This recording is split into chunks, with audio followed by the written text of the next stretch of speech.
Hi everyone, Nathan here from JS Powersports. Want to show you how to put on the battery straps on the new hooks on all of the brackets that they have for battery box, etc. on these 2022s. And what you're going to do here is put this down here. You're going to get it all the way up this edge here. Then it will come over and then it'll come back to the middle. So the key is getting it all the way up into that crack right there.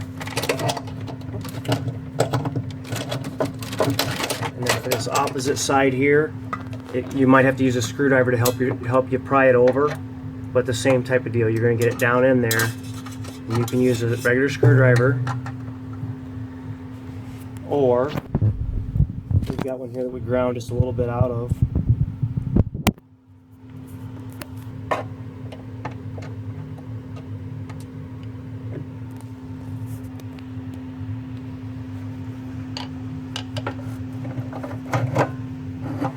Push it down there just the slightest little bit, it'll move right on over and basically fall right into place for you.